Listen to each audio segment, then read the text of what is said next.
Hello guys, welcome back to Book Talk. दोस्तों, हमें school और कॉलेज में यह तो सिखाया जाता है कि हमें अच्छे मार्क्स कैसे लाने हैं, हमें अच्छे से पढ़ाई कैसे करनी है। हमें भारी भारी कॉन्सेप्ट तो सिखाए जाते हैं और मुश्किल से मुश्किल सब्जेक्ट भी पढ़ाए जाते हैं, बट जो चीज़ हमें नहीं सिखाई जाती वो है फाइनेंशियल नॉलेज। हमें स्कूल में कभी भी यह नहीं सिखाया जाता कि हम अपने पैसों को कैसे मैनेज कर सकते हैं और उसे कैसे ग्रो कर सकते हैं, जिससे हम आने वाले समय में और भी पैसा कमा सकें। और इसी कारण लोग पूरी लाइफ पैसों को लेकर स्ट्रगल करते रहते हैं, क्योंकि उन्हें किसी ने बताया ही नहीं कि पैसों के साथ किस तरह बिहेव करना है और किस तरह पैसे से पैसे बनाकर अमीर बन सकते हैं। तो दोस्तों, आज मैं आपको इस वीडियो में कैरी सीगल के द्वारा लिखी गई amazing book why didn't they teach me this in school में से पैसों के कुछ ऐसे लेसन्स बताने वाला हूँ, ना तो हमें किसी ने बताए हैं और ना ही हमें किसी स्कूल और कॉलेज में पढ़ाया जाता है। और इन लेसन्स का यूज करके आप करोड़ों रुपए कमा सकते हो। मैं वादा करता हूँ इस वीडियो को देखने के बाद आपकी जो फाइनेंशियल नॉलेज है वो बहुत ही ज़्यादा इम्प्रूव होने वाली है। तो चलिए शुरू करते हैं। Number 1, marry the financial right person. Author बोलते हैं कि इस लाइन का मतलब यह नहीं कि हमें उस इंसान से शादी करनी है जो अमीर हो। ऐसा नहीं है। यहाँ ऑथर के कहने का मतलब यह है कि हमें उस व्यक्ति से शादी करनी है जिसकी फाइनेंशियल हैबिट अच्छी हो। ऑथर बोलते हैं कि जब हम डेट करते हैं तो हम उस व्यक्ति को इम्प्रेस करने के लिए महंगे महंगे गिफ्ट देते हैं, बड़े बड़े रेस्टोरेंट में खाना खिलाते हैं।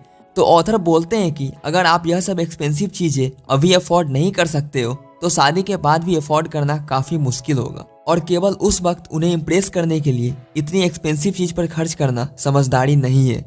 आपको आपके पार्टनर को आप फाइनेंशियली जैसे भी हो वैसे ही शो करना है, क्योंकि अगर आप अपनी शादी से पहले अपनी फाइनेंशियल हैबिट को अपने पार्टनर के लिए चेंज करते हो तो शादी के बाद जब वो सारे कमिटमेंट नहीं कर पाओगे और उसे जब आप एक्सपेंसिव गिफ्ट नहीं दे पाओगे या महंगे महंगे रेस्टोरेंट में खाना नहीं खिला पाओगे तो फिर आगे जाकर आपकी मैरिज लाइफ में प्रॉब्लम क्रिएट हो सकती है।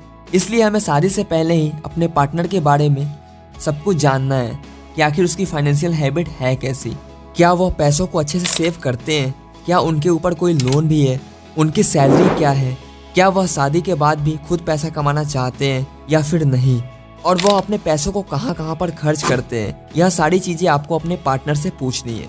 हाँ, बट यह सब पूछना इतना आसान नहीं होगा। बट ऑथर बोलते हैं कि अगर आप किसी के साथ अपनी पूरी लाइफ बिताने जा रहे हो तो आपको उनके बारे में यह सब बातें पता होनी चाहिए। Number 2, always live below your means. हम सब जानते हैं कि वॉरेन बफेट की नेट वर्थ बिलियन में है, बट वह आज भी उसी पुराने घर में रहते हैं जो उन्होंने 1958 में लिया था। ऐसा क्यों है? ऐसा इसलिए है क्योंकि वो शो ऑफ करने में बिलीव नहीं करते। वह चाहे तो करोड़ों रुपए खर्च करके अपने लिए एक आलीशान घर ले सकते हैं, बट वह हमेशा उन्हीं चीज़ों पर खर्च करते हैं जिसमें उन्हें लगता है कि एक्चुअल में पैसे खर्च करना चाहिए। इसलिए ऑथर भी हमें बोलते हैं कि always live below your means. अब इसका मतलब यह नहीं कि हमें बिल्कुल कंजूस बन जाना है और अपनी लाइफ को भी इंजॉय नहीं करना है। ऐसा बिल्कुल भी नहीं है। Number 3, short term goals vs long term goals. Author हमें बोलते हैं कि अगर आप एक मिलियनियर बनना चाहते हो तो यह एक लॉन्ग टर्म गोल है, ना कि शॉर्ट टर्म गोल्स। बट इस लॉन्ग टर्म गोल को अचीव करने के लिए आपको शॉर्ट टर्म गोल पर फोकस करना होगा। सबसे बड़ी प्रॉब्लम लोगों के साथ यह होती है कि वह लोग लॉन्ग टर्म गोल तो सेट कर लेते हैं बट वह काफ़ी अनरियलिस्टिक होती है। लोग बोल तो देते हैं कि हमें अगले 3-4 सालों में मिलीनियर बन के दिखाना है, बट उन्हें पता ही नहीं होता है कि आखिर क्या चीज़ें उनको मिलीनियर बनाएगी और क्या क्या काम करना पड़ेगा एक मिलीनियर बनने के लिए। इसलिए ऑथर बोलते हैं कि अगर आप करोड़ों कमाना चाहते हो तो सबसे पहले 1000 कमाना स्टार्ट करो, उसके बाद लाख रुपए कमाना स्टार्ट करो और उसके बाद आपको करोड़ों तक पहुंचने का रास्ता खुद ब खुद मिल जाएगा। आपको 5 साल के टारगेट को सबसे पहले अपने 1 साल के टारगेट में, उसके बाद 1 महीने के टारगेट में डिवाइड करना है। आपको सबसे पहले यह सोचना है कि इस महीने मैं कितना अर्न कर सकता हूँ, किस तरह मैं अपनी इनकम को बढ़ा सकता हूँ। जैसे आपका शॉर्ट टर्म गोल हो सकता है कि मुझे अगले 3 महीने में बैंक अकाउंट में 1 लाख रुपए चाहिए, या फिर मुझे अगले 3 महीने में एक लैपटॉप चाहिए। या फिर आपके लॉन्ग टर्म गोल कुछ ऐसे हो सकते हैं कि मुझे अगले 3 सालों में अपने ऊपर जितने भी लोन्स हैं उन्हें खत्म करना है, या फिर मुझे अगले 5 सालों में एक कार चाहिए। तो इस तरह आपके लॉन्ग टर्म गोल हो सकते हैं और यह सब रियलिस्टिक होने चाहिए।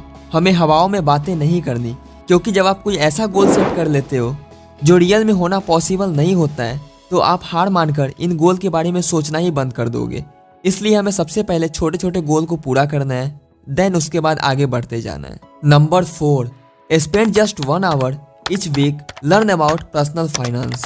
दोस्तों, पैसा कमाना और उसे मैनेज करना हर कोई चाहता है और उसके लिए ऑथर हमें सजेस्ट करते हैं कि हमें रोजाना कम से कम 1 घंटा पर्सनल फाइनेंस पर देना चाहिए, जिससे कि हम अपने फाइनेंशियल नॉलेज को इम्प्रूव कर सके।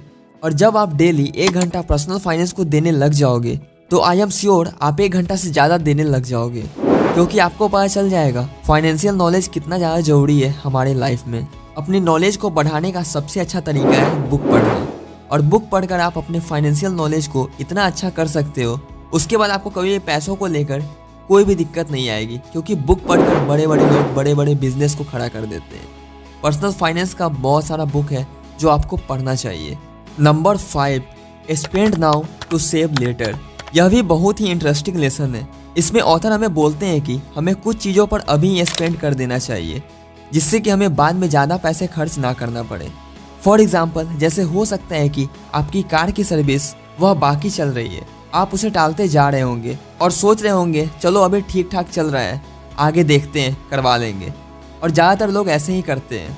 बट इससे होगा कि जहां आपकी कार की सर्विस बहुत कम पैसों में हो जाती, बट बाद में कोई उसमें मेजर प्रॉब्लम आ जाए और आपको ज़्यादा पैसे पे करना पड़ जाए, सेम उसी सर्विसिंग के, जो आप उस टाइम पे सस्ते में करवा सकते थे। तो आज की वीडियो में बस इतना ही। अगर मेरा ये वीडियो आपको थोड़ा भी पसंद आया हो तो चैनल को सब्सक्राइब और वीडियो को लाइक करना ना भूलें। धन्यवाद।